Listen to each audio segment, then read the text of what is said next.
Do you think they're going to unban Agent of Treachery in Standard? I don't understand why in the world they would do that. Because Wizards of the Coast is staffed by Magic players, and Magic players can't make good decisions. That's true. People were saying that it steals Ugin, and so it needs to be unbanned to keep Ugin in check. And I was like, you know what decks are going to play that, right? The decks that are playing for Ugin. I have to say, I can't say that I would play Standard if this happens, but if Agent of Treachery gets unbanned to fight the Ugin Menace, I might have to get involved in Standard just so I can say I was a part of that shit show. Right. Just play some mono red for a minute. Absolutely. Yeah. Well, hey, man, why don't we get started on this? Yeah, absolutely. All right. Today's question: where should powerful reprints go? What makes a card safe to reprint into a standard set? You know, we're seeing some Buckwild reprints these days. M21, the latest set, we're getting Ugin the Spirit Dragon, Azusa Lost But Seeking, and then something that I didn't see coming, Grim Tutor. But my question is, what is a powerful reprint? Frederick, what do you think? What do you consider to be a powerful reprint? So I think it falls into two categories. When you're printing it for a product like a master set or a commander deck where it's not changing the legality of any cards, you don't have to worry about the power level of a reprint. But when I say powerful reprints, I would say powerful for the standard environment that they're in. So, like in this case, I would definitely mean Ugin.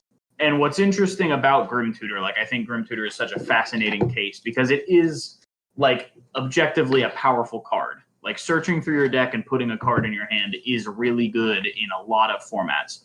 But standard just isn't a format where you're willing to pay 3 mana and 3 life to do that. Really, the standard right now isn't a format where you want to do that. Drawing cards is so easy in the standard format. So this was the perfect time for them to reprint that card that was sitting at $200. Now, there's like a difference between that and Ugin, which I think it was absolutely not the right time to reprint. Ramping is easier than it's ever been in Standard. And so an 8-mana card that virtually wins you the game this was just not the right time to print it. Maybe during Kaladesh, when the top decks were vehicles and you needed to give people an incentive to play like the 2-drop mana dorks, that would have been a good time because he wasn't even that good when he was last time he was printed into Standard. So I just think it's really interesting, and we should have a discussion about the difference between when it's safe to reprint something so that players who need it for other formats can get it for the value, or so it can be a healthy part of Standard, and when it's not safe to reprint something. It really, thinking about what you're saying, it really seems like it's not the card in question, but it really is the format that's going into, right? You mentioned that Ugin would make a lot more sense to be reprinted in Kaladesh Standard. So if that's true, then like there's nothing intrinsically about Ugin that would make him intrinsically unsafe. I think we can both agree that an 8-mana Planeswalker should win you the game if you're able to play it, right? To an extent. I think it should cause a big swing. Your opponent shouldn't just never be able to come back from it for 8 mana. It should do a lot. Sure. It should probably do about as much as Ugin should do. I don't think 8 mana should be as easy to get to as it is right now.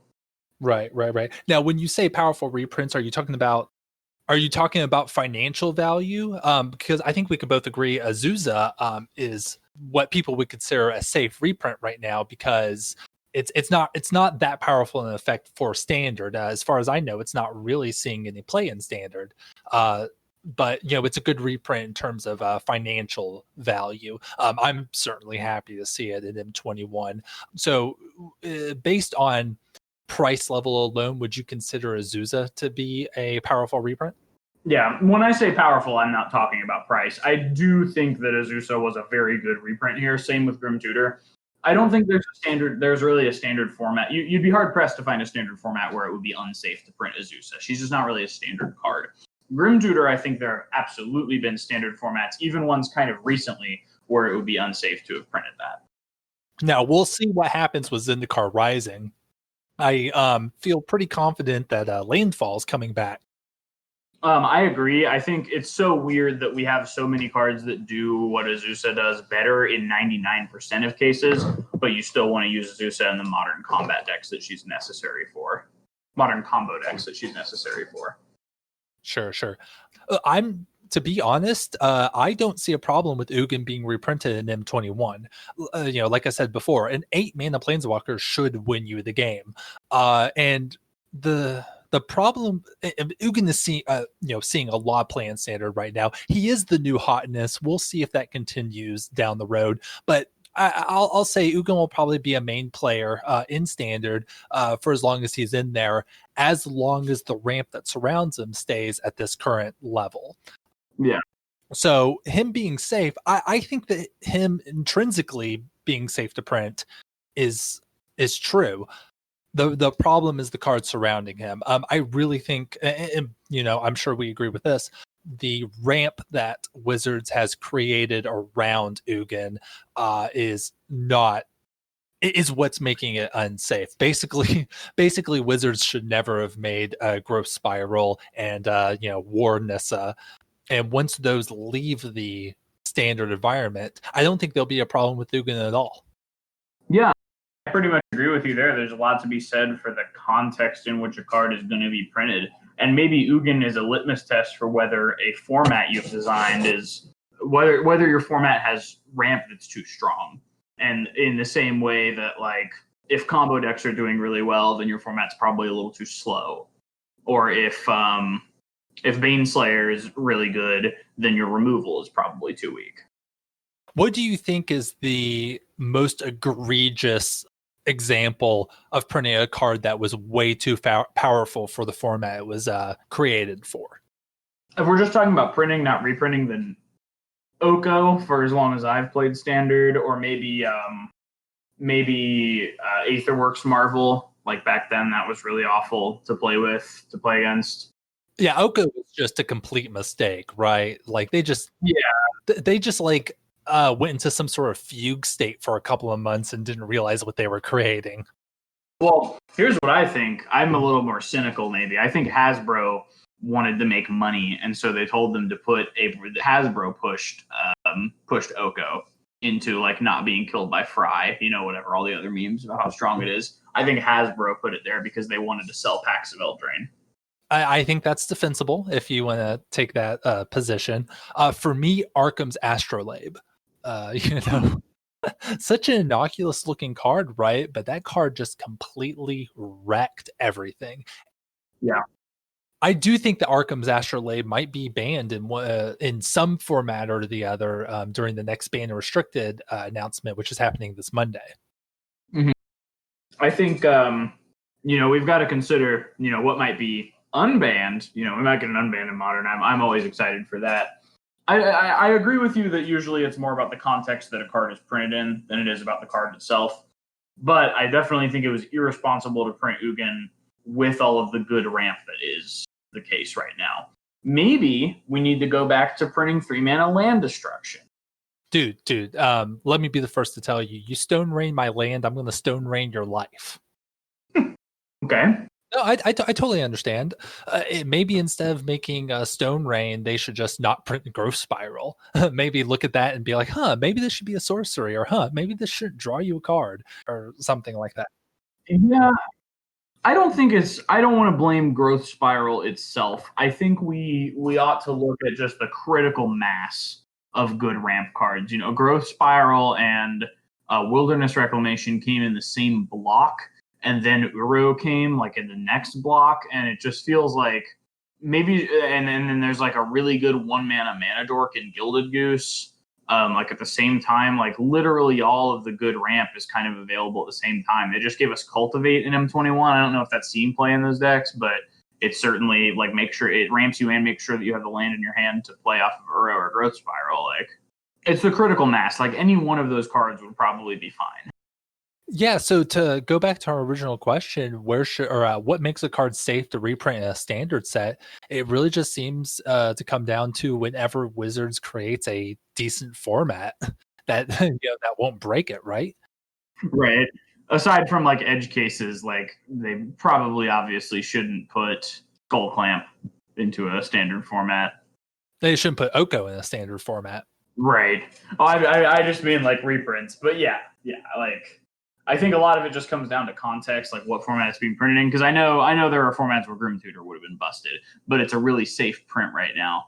And then like I remember there was a really convincing fake Tarmogoyf leak, either last core set or the core set before, and I believed it because I was just like, oh well, graveyards aren't that strong, and 2-mana 3/4 is not alien to recent standard formats, like a 2-mana 4/5 even. So I believed it. Right. So for powerful reprints, are corsets the place you want to see those? Because those do go straight into standard. Let's say, kind of picking a powerful reprint here. Let's say the dual lands. For some reason, Wizards decides to make a good decision and reprint just original dual lands. Where should those go? Not a corset, right?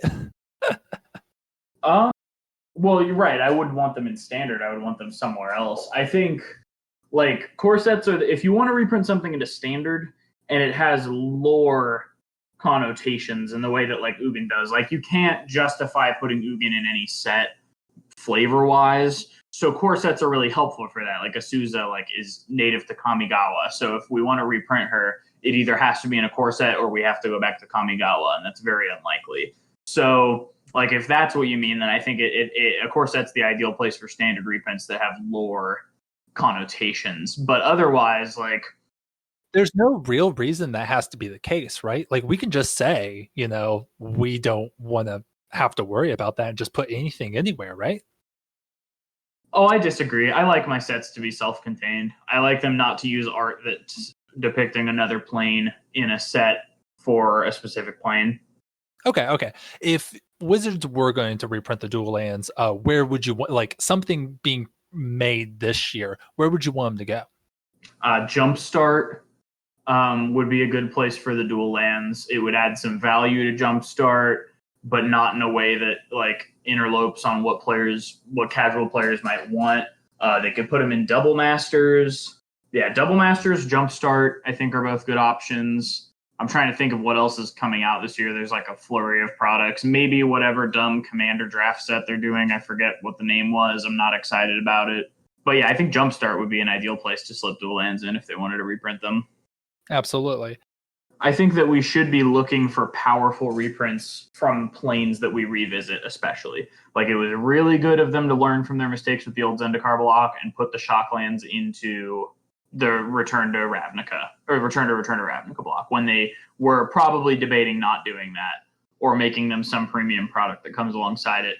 And I mean, I think they could be like pulling a sneaky on us, and I'm holding out hope that maybe fetch lands will be in Zendikar Rising. But if not that, like at least give us like they'll probably give us like Stepling, just some like limited format all stars that we've sort of and like standard playable cards that people sort of have some nostalgia for. Like that kind of thing should pretty much always be there when you revisit a plane.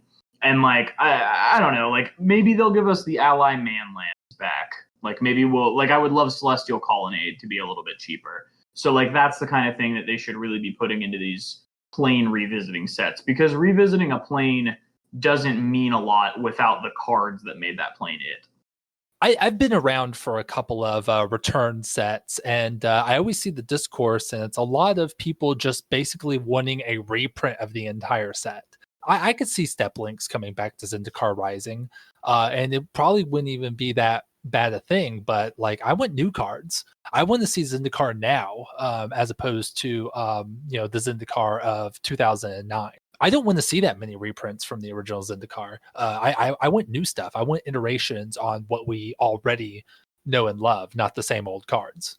I could go to Pauper if I want to play Step Links. Okay. I'm not advocating for a lot of reprints. I want them when they go back to a plane to keep its sense of identity. And I think especially the dual lands are a good place to do that, because like no one was excited about the Battle for Zendikar lands, at least that I know of. Like, or at least once we figured out that they weren't going to be playable in Modern, or weren't going to be good enough to be played in Modern.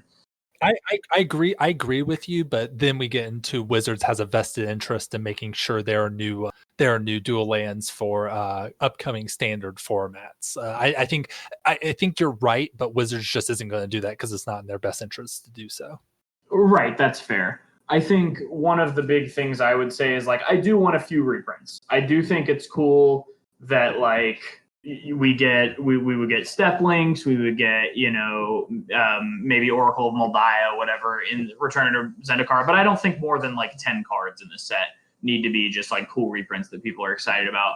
What I do want is for the plane not to basically be a different plane. And that was a big issue they got into with Oath of the Gatewatch, where like the Eldrazi like had taken over, and there was like this new mechanic that everyone hated, and like it was just kind of, it wasn't the same at all. Like they brought back one of the old mechanics, but like so much of the plane had changed that people who wanted to return to Zendikar, there just wasn't a lot of Zendikar there to return to.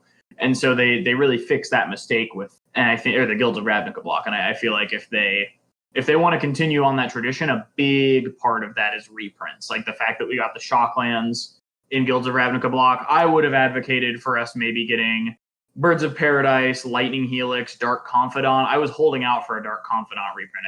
I thought that would have been really fun. And we just didn't get it. Like those are the kinds of things, like I'm not saying the whole set, but 2 or 3 cards that people really know from that plane should probably come back.